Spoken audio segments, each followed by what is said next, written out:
Hey, how's everyone doing?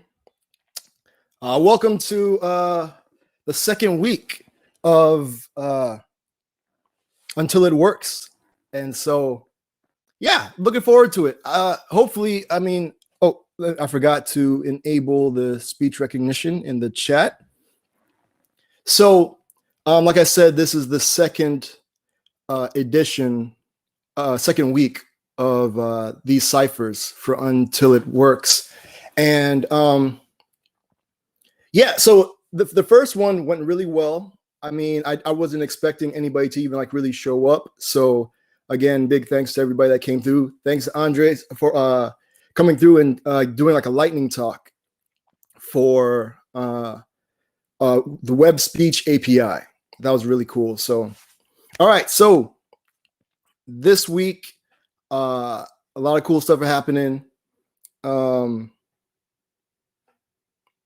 Just totally lost the train of thought. Just yeah. It's been how's everyone doing? I'm not sure if anybody's here, but because I can't see like if people are logged in or whatever. But if you are, thank you. Hopefully you're getting something done. What is that you want to work on? Is there anything specific that you're working on? And remember, if you ever get stuck, we have the Hako option, and Hako is help a creator / coder out. And basically, all you do is you click create in your work dashboard. I don't even know what to call that, like the work session board dashboard thing. If you have any ideas, please let me know. I'm bad at naming things. And so we got that going. And so if you need help, just click that, and then you'll be able to see, you'll be able to create kind of like your own private room where you as the owner can share your screen and you can invite people into the room. And then collectively, you all can work on it together. So there's like a voice chat option, text chat. It's, I think it's pretty cool. And so feel free to use that. Hopefully it's working right. So I've only done my own testing. So if you go ahead and try it out, let me know how it works for you. Also, got some tutorials. I haven't added any tutorials. So if you have any tutorials that you find helpful, you can submit them, and then I'll get them added to the list. I'm going to add some more stuff. Funny enough, this past week, I don't know if it was because it was the first one of these, but like my week was super productive. And so I got a bunch of stuff done, a lot of different, I updated a tutorial, so I may be adding that. So it's basically like creating a chat application.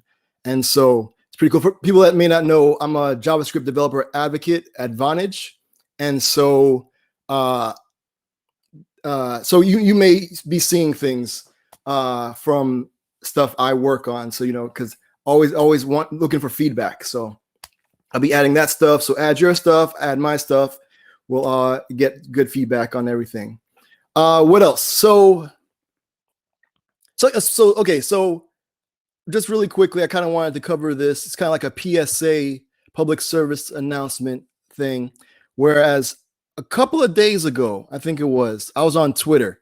I try not to stay on Twitter too much, just kind of like hop in and out because like I'll be there like forever just scrolling. And it's funny because today, for people that may not know, it's 4th of July.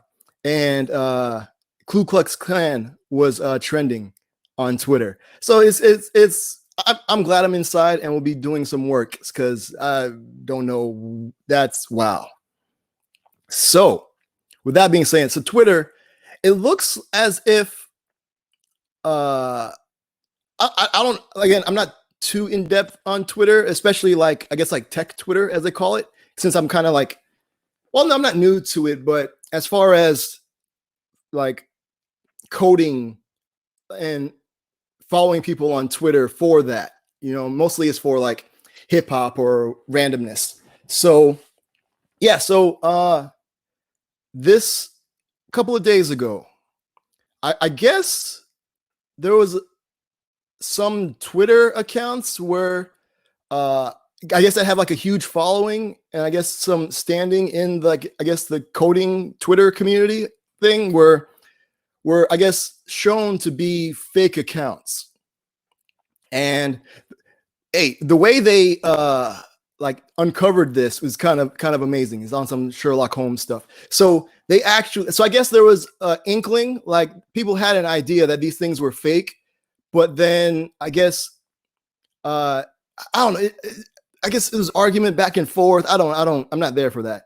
But so some people were thinking like, all right, this account could be fake. So they actually, their profile picture, they did like a reverse image on it on Google or something. And then they found the actual person whose image it is. And then they contacted them and it was like, no, I don't code at all. And so there was that. And then they went to that person's website and see who registered the domain. And so the company that registered the domain was linked to this other person, and it just turned to this whole thing, and people's accounts like were closed and people just like disappeared. Websites are gone. It's amazing. Like it's just, and so as a public service announcement, and the internet is an amazing place. Let me put that out there. But it's also a strange place. It's like it's cool because you can be whatever you want, but then it's also scary because people can be whatever they want. And so, I mean, I'm for, hey, whatever you want to be on the internet, fine. But just understand that, especially when you're trying to position yourself as kind of like a teacher or someone of like expertise or what have you, you know what I mean? And because that can hurt a lot of people who look to you for that, and it's not that, and it could stunt, like, I guess, their growth. But then it's kind of like also on the people to really kind of vet the stuff that they're getting. You know what I mean? Like for me, especially if someone wants like money to like pay for like a course or a book or something, like I would really vet and check that person's like credentials and making sure everything is on the up and up as much as possible. You know, so I don't know if you have to go and do like research, like reverse image search on Google and things, but sometimes look at the testimonials, see if you can find that person, see if it matches up, see if it's the same thing, maybe on LinkedIn or what have you.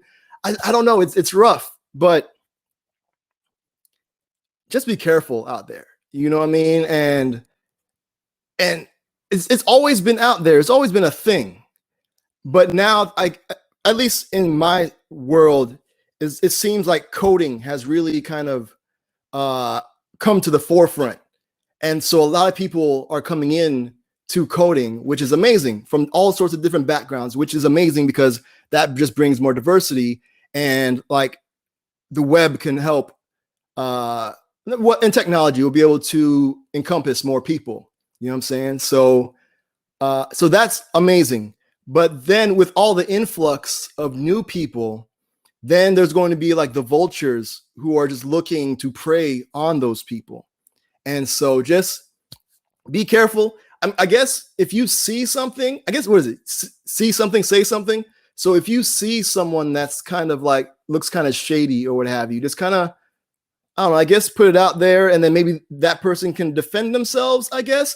I mean, I don't know. Like, just don't go throwing around blatant accusations. I don't know if any of this is helping. It's just, I just saw it and I was like, oh man, I really hope people aren't getting taken advantage of, because when the bombshell dropped that it was 2 accounts, I think they had like 60,000 followers each, but then even then, a lot of those could be fake followers. You know what I mean? So, I mean, if someone took the time to create a fake like persona, an account, why wouldn't they just create a bunch of fake accounts to follow that one?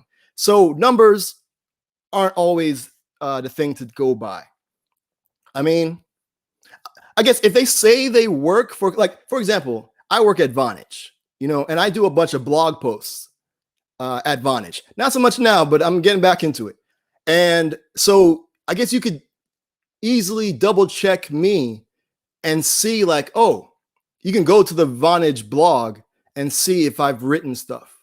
You know what I mean? So maybe there you could be like, oh, okay, he actually works at Vonage. Or hey, once things start opening up again and there's different events, if I'm behind like the Vonage table, you know, so like, I guess try and see if you can, like I said, vet and just make sure, because a lot of people are shy also on the internet. So they may not have their picture on the internet, you know, for privacy reasons, which is totally understandable. But then if you're asking for money, then does that cross the line from like privacy? I don't know. See, these are questions I have. It's super difficult because if someone wants to create, because there's all sorts of bots on Twitter now and with coding and all sorts of things. So do we stop those? I mean, I don't know. Where does it end? So just some things I was thinking about. And so if you have any suggestions, feel free to let me know. But yeah, so you may have noticed, like I said, I was super productive last week, that if you're watching the video live on the site, below there is a new functionality that I added and finished this morning. So you'll notice that there's an add a clip button and create a highlight video. So what I worked on, and I'll probably do like a presentation thing with like slides and like diagrams or whatever, how it works. But pretty much as the video is playing, if there's anything that you found kind of interesting, you can just click the add a clip button. And you get 5 of those. And they're like 5 seconds a piece. So it goes back, I'd be like 3 seconds. So just in case you heard it and your brain processes like, oh, that was cool, you'd be able to catch it more, you know, better. So it goes back like 3 seconds. So you have like 3 seconds to click the button. You get 5 clips, and then whenever you're done, you can click create a highlight video. So then what happens is, again, through the Vonage API, video API, this broadcast is being recorded. So once I click stop broadcast, I get an archive link, and then from that link, I take all the different timestamps that you have in your highlight clip, and I clip them out. And so I use a service called ShotStack. ShotStack. And you'll notice, because I'm still using the testing API key. I tried to use the production API key and it didn't work. So I had to contact them or what have you. But you'll see like their logo in there. And so what happens is it goes through that. It gets the clips get put together, and then and then I upload that, because what I get back from ShotStack is a temporary link. And so I get that goes to, I send the clip to, big shouts to the folks at Cloudinary, good stuff. And yeah, so then everything gets all bundled, and you get like a notification saying, hey, your thing is done. And so please let me know. You can download it, or you can send a post to Twitter, and it'll have like your video, because I also upload the recordings to Vimeo. And so it'll take you to a page where the Vimeo recording of the broadcast is there, and your Twitter, the preview is your video. And so if you do it, please tweet it. The tweet has my my handle, so please feel free to go ahead and do that. But let's get back to work, because it's, you know, time. And where is my mouse? Oh, here it is.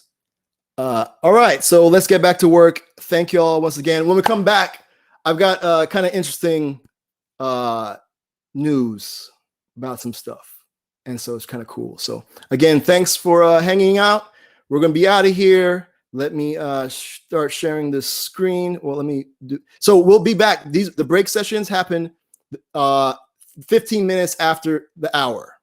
All right. So we got 45 minutes to get some work done. Let me know what you're working on. All right. So again, thanks for hanging out.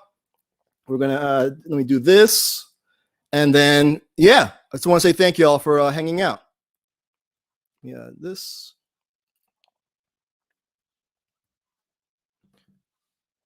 All right. See y'all later. Appreciate this unique opportunity. I'm gonna rock so hard you never stop supporting me. I'm gonna show you how music is more meaning to life. But let me start from the heart. I just want to stay. I thank you all for showing love to me. I appreciate this unique opportunity. I'm gonna rock so hard you never stop supporting me. I'm gonna show you how music is more meaning to life. I thank you all for showing love to me. I appreciate this unique opportunity. I'm gonna rock so hard you never stop supporting me.